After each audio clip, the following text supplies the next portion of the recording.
ఇది కేవలం సమాచారంగా మాత్రమే భావించండి. వైద్య నిపుణులను సంప్రదించండి. So first of all kidney stone అందరికీ ఫామ్ అవుతుందా? కొన్ని ఫుడ్స్, కొన్ని బాడీ టైప్స్ ఉన్న వాళ్ళకి వస్తుందంటారా? కొంతమందికి మాత్రమే కిడ్నీ స్టోన్స్ అనేవి ఫామ్ అవుతాయి. Usually most common cause kidney stones ఏంటి అని చూస్తే వాటర్ తక్కువ తీసుకోవడం. అన్ని స్టోన్స్ పెయిన్ఫుల్ గా ఉంటాయండి. సో కిడ్నీ స్టోన్ అనేసి అందరూ పెయిన్ ఇలా చూపిస్తారు. సో యాక్చువల్లీ కిడ్నీలో ఉన్నంత వరకు స్టోన్స్ అనేవి దే ఆర్ వెరీ సైలెంట్. అసలు స్టోన్ ఉంది అనేది కూడా తెలియదు. కిడ్నీ నుంచి 2 ట్యూబ్స్ ఉంటాయి. They are called as ureters. అటు నుంచి కింద మన యూరిన్ బ్లాడర్కి connection. So that's how urine flows కిందికి అనమాట.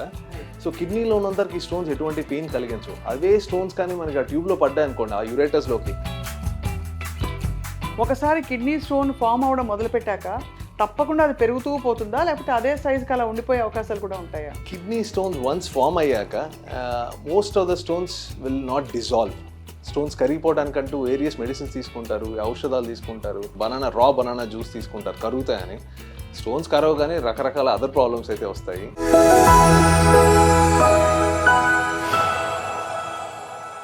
Hello and welcome to Sakshi life. మామూలుగా కిడ్నీ డిసీజ్ అన్నదే చాలా సైలెంట్గా వస్తుంది, మనకి అది వచ్చేసరికి తెలియదు అని అనుకుంటుంటాం. అండ్ ఇది వాస్తవం. అందుకనే కిడ్నీ చెకప్స్ రెగ్యులర్గా చేయిస్తుండాలని చెప్పి మనకి నెఫ్రాలజిస్టులు, యూరాలజిస్టులు చెప్తుంటారు. ఇవాళ ప్రత్యేకంగా కిడ్నీస్కి సంబంధించి కిడ్నీ స్టోన్స్ గురించి మాట్లాడదాం. అసలు స్టోన్స్ ఎలా ఫామ్ అవుతాయి, ఒకవేళ ఫామ్ అయిన తర్వాత వాటికి పరిష్కారాలు ఏంటి, నిజంగా గ్యాలన్లు నీళ్ళు తాగేస్తే ఆ కిడ్నీ అలా కరిగిపోయి బయటికి వెళ్ళిపోతుందా, ఇవన్నీ చెప్పడానికి we have with us doctor Harsha, who is a consultant urologist, andrologist and urogynecologist. ఇక్కడ తిరుపతిలోని చాలా ప్రసిద్ధిగాంచిన మనోహరి సూపర్ స్పెషాలిటీ హాస్పిటల్లో ఉన్నాం మనం. Thank you so much for joining us doctor. Thank you ma'am. So first of all kidney stone అందరికీ form అవుతుందా? కొన్ని ఫుడ్స్, కొన్ని బాడీ టైప్స్ ఉన్న వాళ్ళకి వస్తుందంటారా? కొంతమందికి మాత్రమే కిడ్నీ స్టోన్స్ అనేవి ఫామ్ అవుతాయి. Usually most common cause kidney స్టోన్స్కి ఏంటి అని చూస్తే వాటర్ తక్కువ తీసుకోవడం. సో మనం చిన్నప్పుడు అందరూ ఈ సైన్స్ ఎక్స్పెరిమెంట్ ఒకటి చేస్తుంటాం. వాటర్లో సాల్ట్ ఒకటి యాడ్ చేస్తూ వస్తాం. కొద్దిగా సాల్ట్ యాడ్ చేస్తే వాటర్లో కరిగిపోతుంది. తర్వాత ఇంకొంచెం సాల్ట్ యాడ్ చేస్తాం, అది కరిగిపోతుంది. మళ్ళీ ఒక పాయింట్ ఆఫ్ టైం దగ్గర సాల్ట్ యాడ్ చేసుకుంటూ వెళ్తే ఎక్కడైతే మనకి సాల్ట్ అనేది కింద సెడిమెంట్ అవుతుందో సేమ్ వే మనకి కిడ్నీ స్టోన్స్ కూడా ఫామ్ అవుతాయి. సో వాటర్ మనం తక్కువ తీసుకోవడం వల్ల బాడీలో ఎలాగూ సాల్ట్ అనేది ఉంటుంది. మనం తీసుకున్న డైట్ వల్లనో what ever it is salt అనేది ఉంటుంది. మనం దానికి తగ్గ సఫిషియంట్ వాటర్ తీసుకున్నాం అనుకోండి, ఈ what ever diet we take, అంటే కొన్ని తింటే వాటర్ స్టోన్స్ ఫామ్ అవుతాయి అని చెప్తూ ఉంటాం, but what ever we take sufficient water తీసుకుంటే ఆ స్టోన్స్ అనేవి కరిగిపోతాయి. బట్ మీరు అడిగిన ఇంపార్టెంట్ థింగ్ ఏంటంటే ప్రతి ఒక్కరికి వస్తాయంటే ప్రతి ఒక్కరికి రావు. నేను 2 లీటర్సే తీసుకుంటా కానీ నాకు స్టోన్స్ రావు. అదే 2 లీటర్స్ తీసుకుంటే నా సిస్టర్కి స్టోన్స్ రావచ్చు. ప్రాబబ్లీ వాళ్ళ బాడీ హ్యాబిటస్ అటువంటిది. సో స్టోన్స్ ఎక్కువ ఫామ్ అవుతాయి. వన్స్ స్టోన్స్ ఫామ్ అవటం స్టార్ట్ అయ్యాయి అంటే that means they have a tendency, ఆ బాడీకి స్టోన్ ఫార్మింగ్ టెండెన్సీ ఎక్కువ ఉంది. So that is when they should start taking care more, అంటే వాటర్ ఎక్కువ తీసుకోవడం, డైటరీ చేంజెస్ చేయడం. అన్ని స్టోన్స్ పెయిన్ఫుల్గా ఉంటాయండి. సో కిడ్నీ స్టోన్ అనేసి అందరూ పెయిన్ ఇలా చూపిస్తారు. సో యాక్చువల్లీ కిడ్నీలో ఉన్నంత వరకు స్టోన్స్ అనేవి దే ఆర్ వెరీ సైలెంట్. అసలు స్టోన్ ఉంది అనేది కూడా తెలియదు. కిడ్నీ నుంచి 2 ట్యూబ్స్ ఉంటాయి. They are called as ureters. అటు నుంచి కింద మన యూరిన్ బ్లాడర్కి connection. So that's how urine flows కిందికి అనమాట. సో కిడ్నీలో ఉన్నంతవరకు ఈ స్టోన్స్ ఎటువంటి పెయిన్ కలిగించవు. అవే స్టోన్స్ కానీ మనకి ఆ ట్యూబ్లో పడ్డాయి అనుకోండి, ఆ యురేటర్స్లోకి, దట్ ఈస్ వెన్ మనకి పెయిన్ అనేది వస్తుంది. Ureters are just 4 to 5 mm size. So అంతకన్నా చిన్న స్టోన్స్ అయితే ఆటోమేటిక్గా 2 hours పెయిన్ ఇచ్చి వెళ్ళిపోతాయి. బట్ పెద్ద స్టోన్స్ అయితే మనకి ఇరుక్కొని పెయిన్ అనేది రావచ్చు. ఒకసారి కిడ్నీ స్టోన్ ఫామ్ అవడం మొదలుపెట్టాక తప్పకుండా అది పెరుగుతూ పోతుందా, లేకపోతే అదే సైజుకి అలా ఉండిపోయే అవకాశాలు కూడా ఉంటాయా? కిడ్నీ స్టోన్స్ వన్స్ ఫామ్ అయ్యాక most of the stones will not dissolve. Stones కరిగిపోవడానికంటూ వేరియస్ మెడిసిన్స్ తీసుకుంటారు, ఔషధాలు తీసుకుంటారు, రకరకాల. నేనైతే I used to work in Chennai. So there used to be this popular thing called వాల్తాండి juice, and I think it's called raw banana juice తీసుకుంటారు కరుగుతాయని. Stones కరవగానే రకరకాల అదర్ ప్రాబ్లమ్స్ అయితే వస్తాయి. సో స్టోన్స్ కరగటం అనేది very few kinds of stones. Kidney stones అనేది there are multiple kinds of stones. Very few 1 or 2 varieties in those multiple varieties కరగడం అనేది జరుగుతాయి. Most of the stones either pass అవుతాయి ureters ద్వారా సైలెంట్గా చిన్నవైతే, సమ్ టైమ్స్ స్టోన్స్ గ్రో అవుతాయి. So once stones ఉన్నాయి అని కన్ఫర్మ్ అయితే we have to keep a check. Stones అవే సైజ్లో ఉన్నాయా, లేకపోతే పెరుగుతున్నాయా, లేకపోతే లక్కీగా పాస్ అయ్యాయని. Probably once in a while 6 months 1 year ఒక స్కాన్ చేసుకుని చూసుకోవాలి. మీరు అన్నారు కదా యురేటర్లోకి వస్తే కానీ మనకి అర్థం కాదు. అర్థం కాదు. సో అప్పుడే నొప్పి వస్తేనే వెళ్ళి టెస్ట్ చేయిస్తారు. అవును. సో యురేటర్లోకి వచ్చాక అది మాత్రం పెద్దదవుతే చాలా పెద్ద రిస్క్ కదా, అది రప్చర్ అవుతుంది కదా. యురేటర్లో పడ్డాక దేర్ ఇస్ నో టైం. యురేటర్లో పడ్డాక యూజువల్లీ పెయిన్ అనేది వస్తుంది. పెయిన్ వల్ల that pain is a good thing. మనకి అంటే నొప్పి మంచిదే. నొప్పి ఉంది కాబట్టి మనం ఇంత జాగ్రత్త పడుతున్నాం. స్టోన్స్లో ఉన్నప్పుడు అంటే కిడ్నీలో ఉన్నప్పుడు పెయిన్ లేదు కాబట్టి జాగ్రత్త పడట్లా. యురేటర్లో పడ్డాక పెయిన్ వస్తుంది, డాక్టర్ దగ్గరికి వెళ్తారు. అలా వెళ్తే ఓకే, జస్ట్ పెయిన్ కిల్లర్ తీసుకుంటే ఒక 2-3 డేస్లో పెయిన్ తగ్గచ్చు. బట్ యురేటర్లో స్టోన్ ఉండిపోయింది అనుకోండి, వెనకాల యూరిన్ అనేది పూర్తిగా ఆగిపోతుంది. నాకు యూరిన్ బాగానే వస్తుంది కదా అనుకుంటారు, బట్ మనకి 2 కిడ్నీస్ ఉన్నాయి.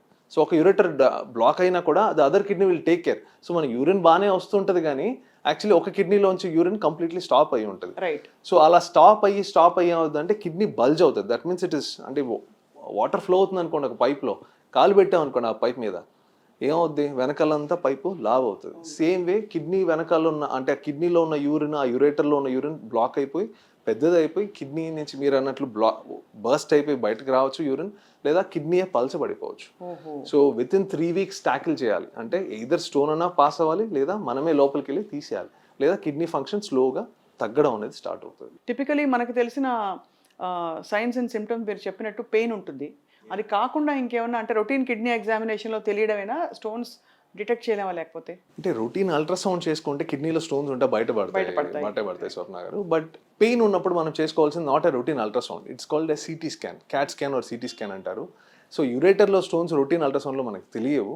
So usually pain either on the right side or left side very severe along with అంటే ఇంకా వామిటింగ్ సెన్సేషన్, వామిట్ చేయాలనిపించడం, యూరిన్లో బ్లడ్ పడడం, యూరిన్ వెళ్తే మంట రావటం లాంటివి ఉంటే సో కిడ్నీ స్టోన్ యురేటర్లోకి డ్రాప్ అయిందని మనకి that is the meaning. So ఆ టైంలో మనం జస్ట్ అల్ట్రాసౌండ్ కాకుండా సిటీ స్కాన్ అనేది చేసుకోవాలి. అల్ట్రాసౌండ్లో కిడ్నీలో ఉన్న స్టోన్ చెప్తారు కానీ యాక్చువల్లీ యురేటర్ స్టోన్ మిస్ అవ్వచ్చు. సో సిటీ చేసుకుంటే ఎగ్జాక్ట్ సైజ్ ఆఫ్ స్టోన్ తెలుస్తుంది.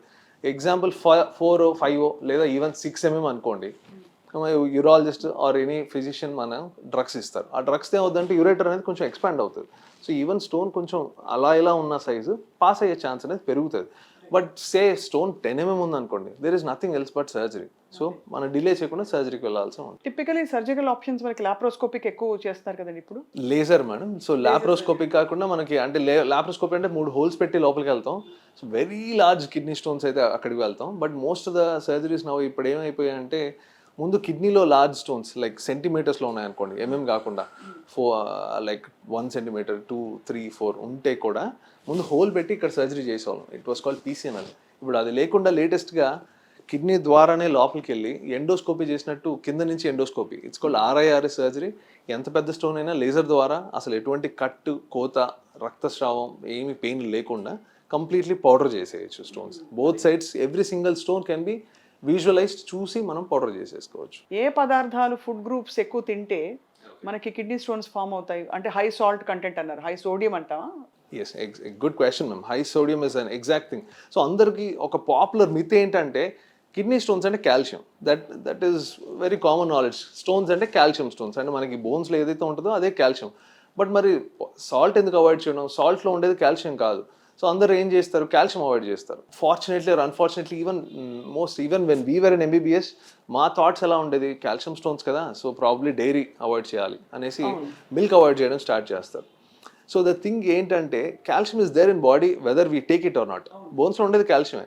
సో బోన్స్లో ఉన్న కాల్షియం ఎలాగో ఉంటుంది. సో కాల్షియం అవాయిడ్ చేయడం వల్ల మనకి ఏమీ మారదు. సో మనం తీసుకునే డైట్లో ఉన్న కాల్షియము యూరిన్లోకి ఎలాగో వెళ్తుంది, కిడ్నీస్లోకి వెళ్తుంది. బట్ అది ఎక్స్క్రీట్ అయ్యేది త్రూ సోడియం. అంటే సోడియం ఎక్కువ తీసుకున్నాం అనుకోండి, ఎక్కువ కాల్షియం ఎక్స్క్రీట్ అవుతుంది. సో అది స్టోన్గా ఫామ్ అవుతుంది. తక్కువ సోడియం తీసుకుంటే తక్కువ కాల్షియమే మనకి యూరిన్లోకి ఎక్స్క్రీట్ అవుతుంది. ఎక్స్క్రీట్ అంటే కిడ్నీలోంచి యూరిన్లోకి పట్టడం. సో ఇది ఇట్స్ కాల్డ్ కో ట్రాన్స్పోర్టర్. అంటే ఈ సోడియము కాల్షియము ఫ్రెండ్స్ అనమాట. సో సోడియం ఎంత సోడియం ఉంటే అంత కాల్షియం తీసుకెళ్తుంది మన యూరిన్లోకి. సో సోడియం తక్కువ తీసుకుంటే తక్కువ కాల్షియం ఎక్స్క్రీట్ అవుతుంది, స్టోన్స్ ఫామ్ అయ్యే ఛాన్స్ తగ్గుతుంది. సో మోస్ట్ ఇంపార్టెంట్ థింగ్ మీరు అన్నట్లు సాల్ట్ అనేది బాగా తగ్గించాలి. అండ్ నేను స్టార్టింగ్లోనే చెప్పినట్టు ఎంత డైట్ తీసుకున్నా సమ్హౌ వాటర్ అనేది ఇంటేక్ పెంచుకోవాలి. అండ్ మెయిన్లీ నాన్ వెజిటేరియన్ అంటే స్పెషలీ రెడ్ మీట్ తగ్గించుకుంటే మనకి యూరిక్ యాసిడ్ స్టోన్స్ అనేవి కొంచెం తగ్గుతాయి. మామూలుగా పాలకూర, టొమాటో కలిపి చేస్తే కిడ్నీ స్టోన్స్ వస్తాయని కొంతమందికి నమ్మకం. ఇందులో ఏమన్నా మనకి సైంటిఫిక్ బేసిస్ ఉందా? Partly yes, partly no. So partly yes అని ఎందుకు అంటున్నానంటే so most of this dietary modifications ఏవైతే ఉంటాయో ఈ మీరు అన్నట్లు టమాటో పాలకూర అంటున్నారు కదా, సో మోస్ట్ అండ్ నేను ఇంతకుముందు చెప్పినట్టు నాన్ వెజిటేరియన్ డైట్, ఈ డైటరీ రెస్ట్రిక్షన్స్ అంతా for people who already have stones. So regular for me and you who never had stones అనుకోండి, వీ డోంట్ హ్యావ్ టు, అంటే మనం ఇవన్నీ వరీ అవ్వకర్లేదు ప్రతి డైట్లో నాకు స్టోన్ వస్తుందని ఆలోచించి తినక్కర్లా. అంటే ఇప్పుడు డయాబెటీస్, హైపర్ టెన్షన్ ఎలా అయితే మనం ముందే డైట్ కంట్రోల్ చేస్తామో అట్లా స్టోన్కి అవసరం లేదు. వన్స్ స్టోన్స్ ఫామ్ అయిన వాళ్ళకి మాత్రం స్టోన్ టెండెన్సీ పెంచే డైట్ని అవాయిడ్ చేయడం మంచిది. So they are called oxalate rich diet. So specially like spinach, పాలకూర అవాయిడ్ చేస్తే మంచిదే. Some kinds of nuts, specially dry fruits మా హెల్త్కి మంచిదని అందరూ బాగా తింటుంటారు. But dry fruits should be taken along with either milk or with diet, not సపరేట్గా తీసుకుంటే ఏమవుతుందంటే ఆక్సిలేట్ అనేది, నేను చెప్పినట్టు ఆక్సిలేట్ ఉంటుంది, ఈ ఆక్సిలేట్ బాడీలో ఉన్న కాల్షియంతో కంబైన్ అయ్యి మనకి స్టోన్గా ఫామ్ అవ్వచ్చు. అదే when you take it with dairy like మిల్క్తో తీసుకున్నాం అనుకోండి, మిల్క్లో కాల్షియం ఉంది, డైట్లో ఆక్సిలేట్ ఉంది, రెండు మిక్స్ అయిపోయి అది మనం ఎక్స్క్రీట్ చేసేది, అంటే మోషన్లో వెళ్ళిపోతుంది, బాడీలోకి వెళ్ళదు. So you should take dry fruits along with your milk or డైట్తో పాటు తీసుకోవాలి. And spinach is one vegetable. Especially రాగా తినకూడదు స్పినచ్ అంటారు. స్పినచ్ జ్యూస్ ఇప్పుడు పాపులర్ కానీ అందులో ఆక్సిడేట్స్ ఎక్కువ ఉంటాయి. So if you take it diet somehow అది మనకి మోషన్లో ఎక్స్క్రీట్ అవుతుంది, ఎక్సెస్ ఆక్సిలేట్. బట్ ఈ జ్యూసుల ద్వారా తీసుకునే ఆక్సిలేట్ అనేది మనకి ఆల్రెడీ స్టోన్ ఫార్మింగ్ టెండెన్సీ ఉన్న వాళ్ళకైతే బెటర్ టు అవాయిడ్. అమ్మో, కిడ్నీ స్టోన్ అంటే it can actually be has kidney stone ఎప్పుడైనా ఫేటల్గా మారిన పరిస్థితులు ఉంటాయండి? Definitely ma'am, yes. సో ఇంతకుముందు అనుకున్నట్లు యురేటర్ స్టోన్ అవాయిడ్ చేసాం అనుకోండి, ఒక పాయింట్ ఆఫ్ టైంలో పెయిన్ ఆగిపోద్ది.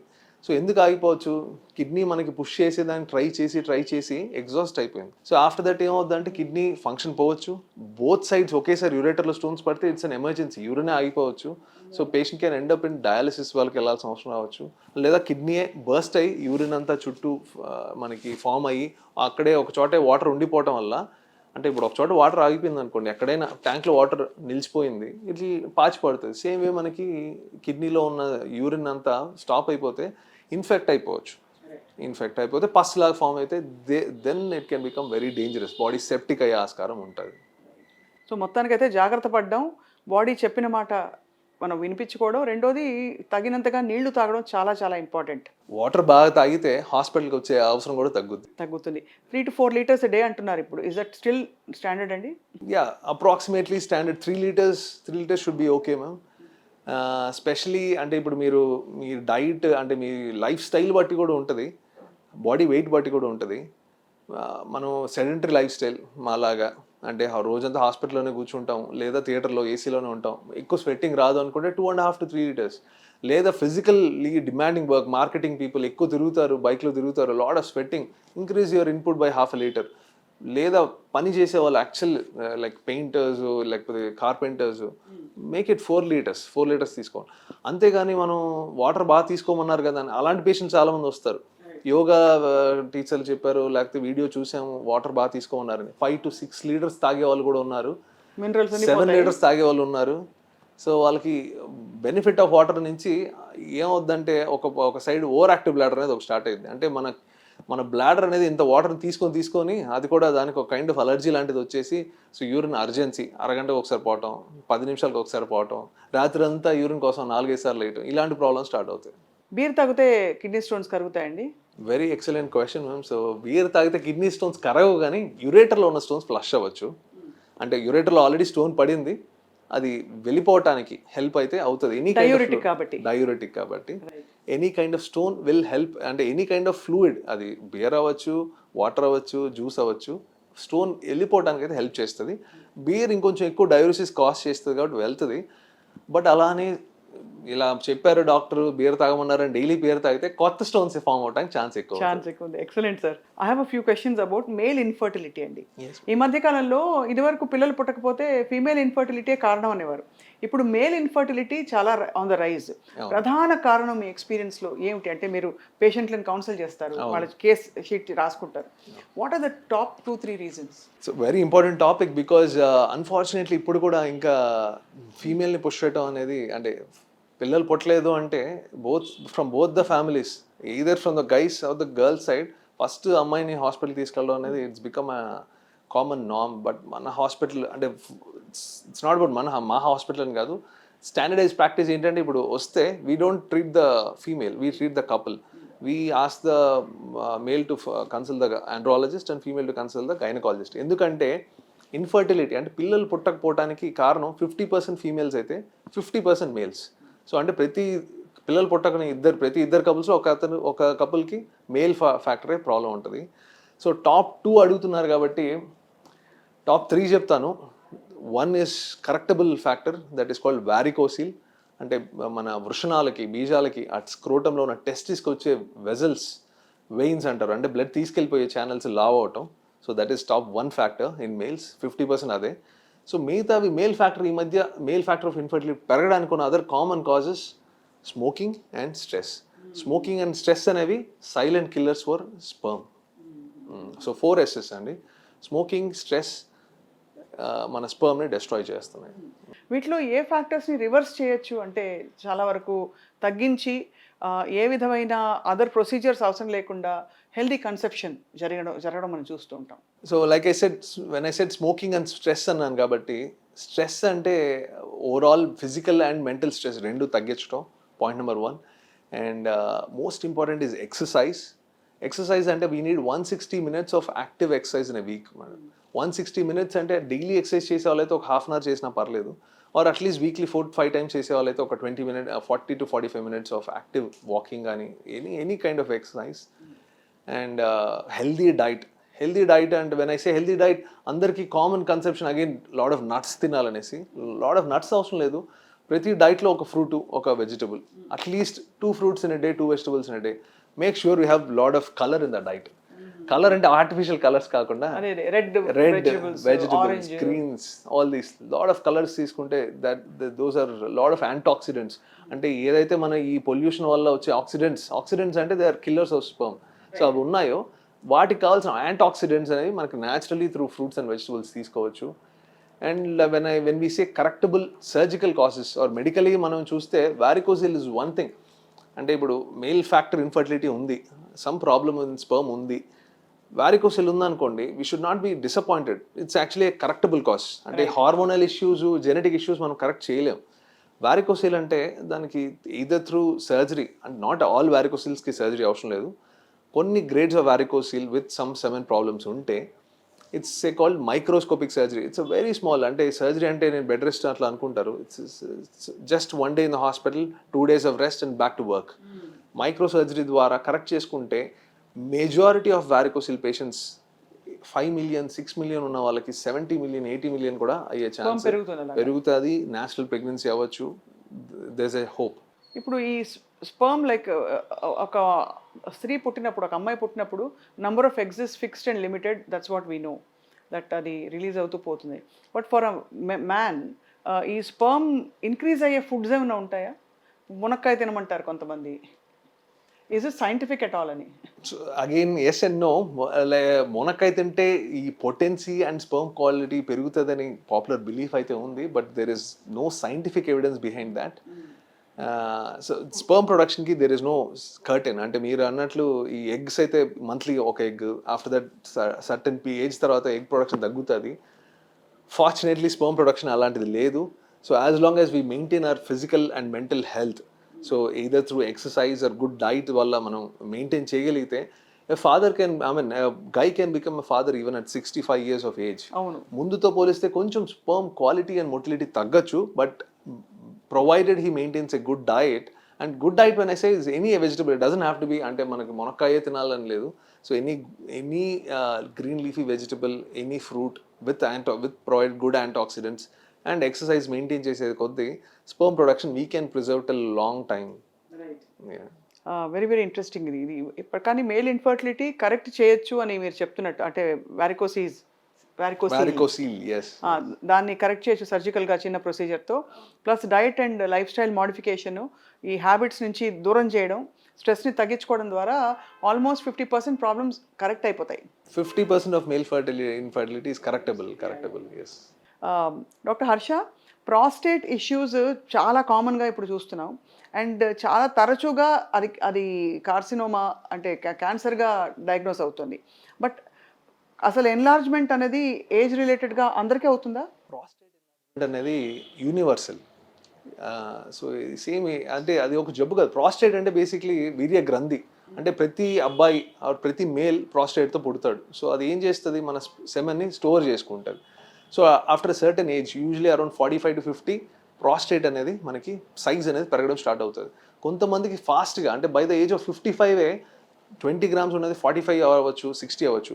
కొంతమంది లక్కీ పీపుల్ 75-80 years వరకు కూడా స్లోగా 20 to 25 grams పెరగచ్చు. అంటే ప్రాస్టేట్ ఎన్లార్జ్మెంట్ అనేది యూనివర్సలే, కాకపోతే depending on either your family history or whatever it is. కొంతమంది there is exactly, to be honest, ఎవరికి ఫాస్ట్గా పెరుగుతుందని ఇంతవరకు ఎవరికి తెలియదు. బట్ ప్రతి ఒక్కరు after the age of 50 prostate అనేది, అంటే మనం 50 క్రాస్ చేయామనుకోండి, ప్రాస్టేట్ని మనం క్రాస్ చెక్ చేసుకోవాలి. అంటే ఇది పెరుగుతుందా లేదా, దానివల్ల ఏమైనా ఇబ్బందులు మొదలయ్యాయా లేదా అని చూసుకోవాల్సి ఉంటుంది. సో ఒకసారి ఎన్లార్జ్మెంట్ చూసిన తర్వాత సరే బయాప్సీ చేసి రూల్ అవుట్ చేసి ఇట్స్ నాట్ మాలిగ్నెంట్, బినైన్ అని అనుకున్నాక మళ్ళీ అది because it's enlarged already every 6 months to 1 year check చేయడం బెటరా? డెఫినెట్గా స్వప్న గారు. అంటే ప్రాస్టేట్కి వెరీ బయాప్సీ కన్నా ముందు సింపుల్ బ్లడ్ టెస్ట్ ఉంది, ఇట్స్ కాల్డ్ PSA. దాని మార్కర్స్ తెలుస్తాయి. సో అది చేసి, సో అది కానీ మనకు నార్మల్ వాల్యూ ఉందనుకోండి, మోస్ట్ లైక్లీ క్యాన్సర్ లేదనే అర్థం. ఒకవేళ అది పెరిగితేనే మనం బయాప్సీ వరకు వెళ్తాము. సో మీరు అన్నట్లు బయాప్సీ చేసి ఇది నార్మల్ అయితే ఫ్యూచర్లో ఎప్పుడు క్యాన్సర్గా మారదంటే అలా ఏం లేదు. సో ఈవెన్ ఆఫ్టర్ బయాప్సీ అది నెగిటివ్ వచ్చిన, బయాప్సీ మనకి క్యాన్సర్ లేదు అని తెలిసినా, yearly simple blood test PSA ఒక 2 hours రిపోర్ట్ వస్తుంది. చేసుకోవడం వల్ల చాలా అడ్వాంటేజ్. ఎందుకంటే ప్రాస్టేట్ అర్లీగా పికప్ చేయొచ్చు. అంటే prostate, nobody is immune to prostate. Simple example, just రీసెంట్గా మన బైడెన్ గారు, US ప్రెసిడెంట్, ఆయనకి క్యాన్సర్, మెటాస్టాటిక్ ప్రాస్టేట్ క్యాన్సర్, అంటే 4th stage. ఎంత అన్ఫార్చునేట్ అంటే, సో అంటే అన్ఫార్చునేట్ కాదు, it's still treatable. Even though it is 4th stage, it can be treatable. అంటే ఫస్ట్ స్టేజ్లో ఎందుకు పికప్ అవ్వలేదు, probably every year or 6 months once PSA చేయకపోవటం. Even King Charles UK, just last year he was diagnosed with prostate cancer. He was off duties for 6 months. So nobody is immune to prostate cancers. ప్రతి ఒక్కరికి prostate పెరుగుద్ది. ఎవరో 100 మందిలో 2కో 3కో మాత్రం అది క్యాన్సర్గా అర్లీగా మారుద్ది. Age అయ్యే కొద్దీ క్యాన్సర్ అయ్యే ఛాన్స్ కొంచెం పెరుగుద్ది. So all you have to do is, యూరాలజిస్ట్ని కన్సల్ట్ అయినా అవ్వకపోయినా ఇయర్లీ PSA చెకప్ మాత్రం, simple blood test, prostate specific antigen చేసుకోవాలి. అది చేసుకుంటే you will rule out actually, you will pick up early cancer. So అందరికీ ప్రాస్టేట్ ఉంటుంది, కొందరికి ఎన్లార్జ్ అవుతుంది. ఎన్లార్జ్ అయిన కొందరికి మాత్రమే అది మ్యాలిగ్నెంట్ అంటారు. మరి ఈ కొందరికి ఇది మ్యాలిగ్నెంట్గా, అది ఒక క్యాన్సర్గా మారడానికి లైఫ్ స్టైల్ అంటారు అంత క్యాన్సర్ అంటే. What are those specific triggers అని ఏమైనా ట్రేస్ అయిందా ఎప్పుడైనా? ఇక్కడే వీళ్ళకి ఇదే cancer, by prostate cancer, they could have got for example some brain tumour. అవును, ప్రాస్టేట్ క్యాన్సర్ అని చెప్పడానికి అది ఒక కనెక్షన్ ఏమన్నా ఉందా? అంటే where you can trace back and say okay నేను ఇది మానేస్తాయి వాడి నుంచి అని. ఓకే, అన్ఫార్చునేట్లీ ప్రాస్టేట్ క్యాన్సర్కి అంత లేవు. అంటే ఇప్పుడు బ్లాడర్ క్యాన్సర్కి smoking is a very very very big trigger factor. Bladder cancer వచ్చి 10 మందిలో 8 మంది స్మోకర్సే, లేదా లేడీస్లో వస్తుందంటే వాళ్ళు టొబాకో చూవర్సే. సో ఒకరిద్దరు అన్ఫార్చునేట్లీ ఏమీ లేకపోయినా వచ్చేవాళ్ళు. బట్ ప్రాస్టేట్ క్యాన్సర్కి strong history, strong risk factors లేవు. The only known strong risk factor so far is family history. అంటే మా ఫాదర్కి ఉంది, ఆర్ మై 4 fathers ఉన్నాయి, ఆర్ మై ఓన్ బ్రదర్కి ఉంది. I have to be extra careful. నాకు 4 times more risk. I'm at risk 4 times higher. So నేను I have to start my PSA checking 50తో బదులు 45లోనే చెక్ చేస్తాను. సో అక్కడి నుంచి చెక్ చేసుకుంటూ వెళ్తాము. Obesity is one factor, not very strongly related. Hypertension అంటే BP కూడా ఒక factor, again very not strongly related. But family history is the only known strong family. So from what we understand, మన చేతిలోనూ రెండే. మన body లోపల ఎన్వైరన్మెంట్ని అంత సమతుల్యతతో pH బ్యాలెన్స్ మొదలుకొని all the markers and counters మనకి వైద్యపరంగా చెప్పినవన్నీ మితంగా ఉంచుకోవడం, టైం టు టైం డాక్టర్ దగ్గరికి వెళ్ళడం, చూపించుకోవడం, ఎక్కడ చిన్న అనుమానం వచ్చినా కూడా నెగ్లెక్ట్ చేయకపోవడం, సెల్ఫ్ డయాగ్నోసిస్ గూగుల్ యూనివర్సిటీ చేయకపోవడం. అదే. సో చాలామంది యూరిన్ ట్రబుల్ స్టార్ట్ అయ్యాక 50 తర్వాత, సో అంటే నైట్ టైం ఒక 2-3 times లేయడం స్టార్ట్ చేస్తారు. అంటే 2 సార్లు 3 సార్లు వాళ్ళే నాకు షుగర్ ఉంది అంటే రావటం నేను సిమ్టమ్ అడిగాను అనుకోండి, రాత్రి ఎన్నిసార్లు వేస్తారంటే ఆన్సర్ చెప్పకముందే నాకు షుగర్ ఉంది సార్, అందుకే నేను 4 సార్లు వేస్తాను, 5 సార్లు వేస్తాను. షుగర్ ఉన్నా కూడా రోజుకి రాత్రి ఒక్కసారి కన్నా ఎక్కువ వేస్తున్నారంటే there is prostate enlargement. Cancer అనట్లేదు, ప్రాస్టేట్ ఎన్లార్జ్మెంట్ ఉన్న వాళ్ళకి first and most common symptom night ఎక్కువ సార్లు నిద్రలేయటం, దాని తర్వాత యూరిన్ స్లోగా పడటం, కాళ్ళ దగ్గర పడటం. అది కూడా over period of months and years జరిగేసరికి నోటీస్ చేయరు. నిన్న బాగుంది, ఈరోజు యూరిన్ స్పీడ్ తగ్గితే ఓకే డాక్టర్ దగ్గర పరిగెత్తారు, కానీ స్లోగా తగ్గే కొద్దీ అడ్జస్ట్ అయిపోతారు. రాత్రి 3 సార్లు వేయడం అలవాటు చేసుకునేస్తారు. సో అది చేయకూడదు. వన్స్ మీకు సిమ్టమ్స్ స్టార్ట్ అయ్యాయి అనిపించాక డెఫినెట్లీ కన్సల్ట్ అయ్యి సింపుల్ అల్ట్రాసౌండ్ యూరోఫ్లో అని టెస్ట్లు ఉంటాయి. ప్రాస్టేట్ ఎన్లార్జ్మెంట్ ఉన్నా కూడా ఈ symptoms are completely treatable.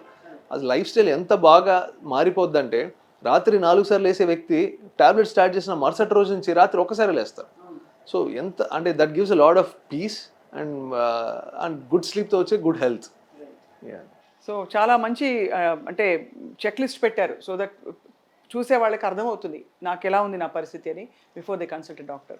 Doctor Harsha, చాలా informative interview with you today and చాలా మంచి మనోహరి సూపర్ స్పెషాలిటీ హాస్పిటల్లో for hosting us. Thank you so much. Thank you so much. Thank you ma'am. నమస్తే.